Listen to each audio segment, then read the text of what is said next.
Hello दोस्तों, आपने कल का वीडियो देखा होगा। तो हमने बहुभुज के बारे में आपको डिटेल में बताया हुआ है कि बहुभुज क्या है, उसके प्रकार क्या हैं और उनमें क्या क्या क्वेश्चंस बनते हैं। तो कल के वीडियोस में हमने कुछ टॉपिक्स कवर किए थे, कुछ कॉन्सेप्ट क्लियर किए थे, है ना। तो कुछ फार्मूलेज थे और उस फार्मूला को हमने यूज़ करना नहीं बताया। उन कॉन्सेप्ट को कैसे यूज करना है वो कल के वीडियो में नहीं हो पाया था, जो मैं आज कुछ क्वेश्चनों को लेके आया हूं और उन सारे कॉन्सेप्ट को मैं यहाँ अप्लाई करके आपको दिखाऊंगा कि इन क्वेश्चनों को कैसे सॉल्व कर लेते हैं। देखिए तो पहला क्वेश्चन हमने लिख रखा है, ये एक पंचभुज। पंचभुज का मतलब आप समझ रहे होंगे कि 5 भुजाओं से बनी बंद घेरी आकृति, क्योंकि बहुभुज जहां पे आएगा तो हम बात बहुभुज की कर रहे हैं और यहां बहुभुज में ऐसी आकृतियां होंगी जो बंद होंगी, चारों तरफ से घिरी होंगी। तो एक पंच बहुभुज के 4 कोणों की माप दे रखा है 130, 85, 108 और 82। कह रहा 5वें कोण की माप बताइए। तो देखिए दोस्त, मैं इस पहले क्वेश्चन को सॉल्व कर रहा हूं। 4 कोण अगर आपको पता है तो 5वां कोण कैसे निकलेगा? अगर हमें सभी के योग पता हो तो आपको पता है, ये कल हमने फार्मूला बताया था 2n - 4 मल्टीप्लाई बाई 90 या समकोण। यहाँ पे पता है कि पंचभुज है, n जो था भुजाओं की संख्या थी, यहाँ पे 5 रख रहे होंगे तो 2 × 5 - 4 मल्टीप्लाई बाई 90। तो ये हो जाएगा 10 - 4 कितना 6 और ये 9 × 6 9 का 54, ये हो जाएगा 540 अंश। 540 पांचों का योग है। 540 क्या है? पांचों का कुल योग। तो 4 का योग कितना हो रहा है ये आप देख लीजिए। इसको अगर हम जोड़ लेते हैं 130, 85, 108 और 82, तो 8 2 10 5 15, 8 8 16, 3 19 1 20 और ये 2 2 4 405 हो गया। 4 का योग जो है वो 405 है। तो इसको आप घटा दीजिए, यहां से 5 और यहां से 3 और यहां से 135 अंश। ये आ गया आपका 135 अंश पांचवा। यानी अब पांचों को अगर आप जोड़ देंगे तो आपको आंसर क्या मिल जाएगा? 540, क्योंकि पंचभुज के सभी कोणों का योग कितना होता है? 540 अंश। इस प्रकार 6 हो 7 हो कुछ भी हो, आप यही कॉन्सेप्ट हर क्वेश्चन में लगा सकते हैं। ठीक है, अगर किसी खडभुज में 6 में से 5 पता है, छठे का निकालना है तो उनका योग निकालिए, पांचों का सम माइनस कर दीजिए, छठा पता चल जाएगा। ठीक है, अगला क्वेश्चन देखिए। ये बहुत ही इंपॉर्टेंट क्वेश्चन है, आपके इंटरव्यू में भी, आबकारी सिपाही के इंटरव्यू में, जूनियर असिस्टेंट के इंटरव्यू में भी पूछे गए हैं और बाकी जो एग्जाम्स हो रहे हैं उनमें, एग्जाम में, रिटन एग्जाम में तो पूछा ही जाता है ऑब्जेक्टिव में। देखिए अगला क्वेश्चन है, किसी अष्टभुज के सभी कोणों का योग क्या होगा? किसी अष्टभुज के सभी कोणों का योग। तो योग पूछ रहा है दोस्त, योग का फार्मूला मैंने बताया 2 × n - 4 मल्टीप्लाई बाई समकोण यानी 90 अंश। अष्टभुज है तो n यानी 8 भुजाएं, भुजा आपको पता चल गई, 8 - 4 और मल्टीप्लाई 90। 8 दूना 16 - 4 कितना आ गया? 12, 12 9 108 और ये 0। तो ये टोटल जो आ जाएगा अष्टभुज के सभी कोणों का योग 1080 होगा। अगर कभी ये पूछ लेता कि प्रत्येक अंतः कोण को बताइए, तो जब योग आ जाएगा, जैसे 10 लोगों में कुछ बांटना है, 10 लोगों में बांटना है, 10 लोगों में 1080 को बांटना है और एक को कितना मिलेगा? तो 10 से भाग कर देंगे। ये अष्टभुज के सभी कोणों का योग है। अगर एक कोण आपसे पूछा होता कि प्रत्येक कोण कितना होगा, तो आप इसी को किससे डिवाइड कर देते? 8 से। इसी को किससे डिवाइड कर देते? 8 से। तो क्या निकल जाता? एक कोण की माप निकल जाती। ठीक है, अगला क्वेश्चन बहुत ही आसान है, बस ये है कि प्रैक्टिस करनी है आपको। 2-3 सवालों को एक एक टॉपिक पे आप लगा लीजिए, ये फिर कभी नहीं भूलेगा, बहुत आसानी से इसको आप कर सकते हैं। देखिए ये बहुत अच्छा क्वेश्चन है, किसी बहुभुज के बाह्य तथा अंतः कोण के जो अनुपात है वो 1:4 है, भुजाओं की संख्या ज्ञात करें। यहां पर हमें ये नहीं पता कि कितनी भुजाएं हैं, ये पता है कि बाह्य और अंतः कोणों का जो रेशियो है 1:4 है। तो दोस्त बाह्य कोण को यहां पर 1:4 को हम मान ले रहे हैं, ये कितना आ जाएगा? इसको 1, इसको 4, इसको आप यक्ष मान सकते हैं, इसको 4 यक्ष कह सकते हैं। तो आपको कल मैंने बताया था कि यदि ये त्रिभुज है, ये अंतः कोण होगा अगर 60 अंश, तो इसका बाह्य कोण जो होगा वो 120 अंश होगा, क्योंकि ये सीधी रेखा पर 180 अंश बनेंगे और अंतः और बाह्य कोण का जो योग होगा वो सदैव कितना होगा दोस्त, 180 अंश होगा। कोई भी आकृति बनेगी, अंतः कोण और बाह्य कोण, अगर यहाँ 90 बन रहा है तो इसका बाह्य कोण कितना बनेगा, 90। अगर ये चतुर्भुज में 80 बन रहा है तो इसका बाह्य कोण कितना बनेगा, 100। तो टोटल कितना हो जाएगा, 180। यानी अंतः कोण और बाह्य कोण का जो योग होगा वो सदैव 180 होगा। क्लियर है।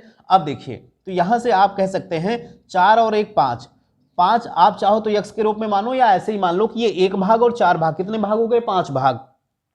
5 भाग कौन हो गया, अंतः और बाह्य कोणों का योग, और योग होता कितना है, 180। इसको आप 1 भाग की वैल्यू निकाल लेंगे तो 180/5 आ जाएगा। 5 तिया 15 और 5 छक्के 30, तो 1 की वैल्यू कितनी आ जाएगी, 36 अंश। 1 भाग है, ये वाला कितना भाग है, 36, यानी 1 भाग है तो इसकी वैल्यू कितनी आ जाएगी, 36 अंश।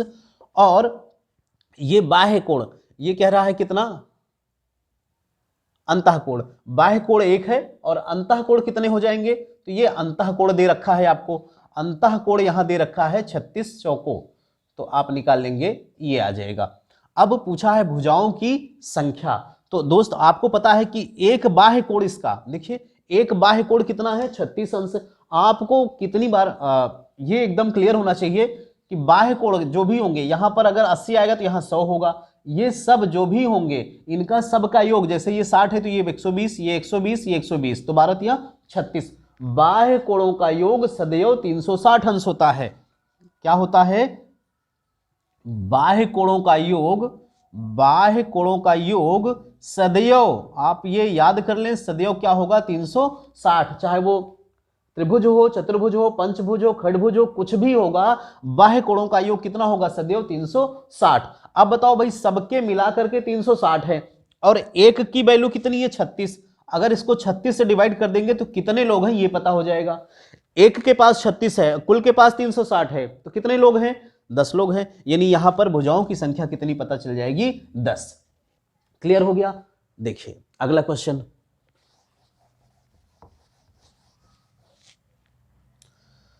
अगला क्वेश्चन कह रहा है किसी बहुभुज के प्रत्येक अंतःकोण 150 अंश है, प्रत्येक अंतःकोण 150 अंश है, भुजाओं की संख्या ज्ञात करें। प्रत्येक अंतःकोण कह रहा है दोस्त, तो आपको पता है कि जो योग का फार्मूला हमने लिखा था 2n-4 मल्टीप्लाई बाई 90, ये कुल अंतःकोणों का योग है, सभी अंतःकोणों का योग। अगर सबका योग ये है, इसमें हम n से डिवाइड कर दें तो ये योग नहीं रह जाएगा, ये प्रत्येक की वैल्यू आ जाएगी। क्या आ जाएगी, प्रत्येक अंतःकोण की माप आ जाएगी। बोलिए क्लियर हुआ। अगर ये हम कहें कि ये 100 है, कुल योग 100 है और ये 5 लोगों में बंटना है, तो आपको पता चल जाएगा कि 5 लोगों में बंटना है तो एक का हिस्सा कितना आएगा, 20 आएगा। तो n लोगों का ये था सम, n से डिवाइड कर दिया तो क्या आ गया, 1 की वैल्यू। तो 1 की वैल्यू कितनी आ जाएगी, इस तरह से। अब 1 का वो दे रखा है, कितना है, 150 अंश। कह रहा है प्रत्येक अंतःकोण कितना है, 150 अंश। इसको इधर मल्टीप्लाई करेंगे, ये आ जाएगा 2n, इसको मल्टीप्लाई कर देते हैं, 90 का इसमें 180 अंश माइनस 9 चौको 36, 360 अंश बराबर ये हो जाएगा 150 अंश। n 150 को इधर कर लेंगे, 150 इधर आके माइनस हो जाएगा तो ये हो जाएगा 30n, और ये इधर प्लस हो गया 60, 0 से 0 कैंसिल होगा और 3n की वैल्यू कितनी आ जाएगी, 12। n ही क्या है, भुजाओं की संख्या। n ही क्या है, भुजाओं की संख्या। और क्या पूछा गया है, भुजाओं की संख्या। ठीक है, हमें नहीं लगता कि कोई इसमें डाउट होना चाहिए। बहुत ही प्यारे तरीके से मैं आपको बता रहा हूं, अच्छी तरीके से, निश्चित रूप से समझ में आएगा ही, ऐसा हो ही नहीं सकता कि समझ में ना आए। ठीक है, अगला लास्ट क्वेश्चन। ये चैप्टर आपका छोटा सा था, इसलिए मैंने 2 बहुत ही इंपॉर्टेंट है, जितने भी एग्जाम चल रहे हैं इस सबके पॉइंट ऑफ व्यू से बहुत इंपॉर्टेंट है, इसलिए मैंने इसको लिया कि अगर एक वीडियो देख करके, 2 वीडियो देख करके आपके 1 क्वेश्चन 2 क्वेश्चन अगर क्लियर हो जाते हैं तो बहुत अच्छी बात है। और निश्चित रूप से इससे एक क्वेश्चन मिल जाता है, खासतौर से एसएससी में, और इंटरव्यू में तो पूछे ही गए हैं, आपको मैंने बताया है। देखिए, किसी सम अष्टभुज के बाह्य कोण और अंतःकोण का अनुपात क्या होगा। तो सम अष्टभुज कह रहा है तो 8 भुजाएं तो क्लियर हो गई, और आपको पता है कि भाई 360 अंश होता है सभी बाह्य कोणों का योग। किसी भी बाह्य कोण का योग कितना होता है, 360 अंश। इसका मतलब यह है कि एक अगर हम देखें तो एक जो है समअष्टभुज के बाह्य कोणों का योग कितना हो गया 360 अंश। 360 अंश दोस्त सबका योग हो गया, बाह्य कोणों का क्या है योग।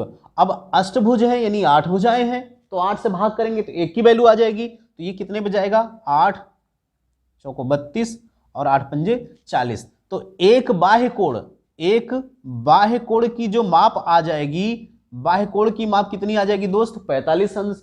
एक बाह्य कोण की माप 45 अंश। आपको पता है कि जब भी यहां पे बनता है तो अंतः और बाह्य का जो योग होता है 180 अंश, यानी यहां पर अगर अंतः कोण निकालना है तो आप जोड़ देंगे अंतः और बाह्य का योग कितना होना चाहिए 180 अंश। इसका मतलब ये कि 180 माइनस 45 बराबर x, यानी अंतः कोण कितना आ जाएगा 135 अंश।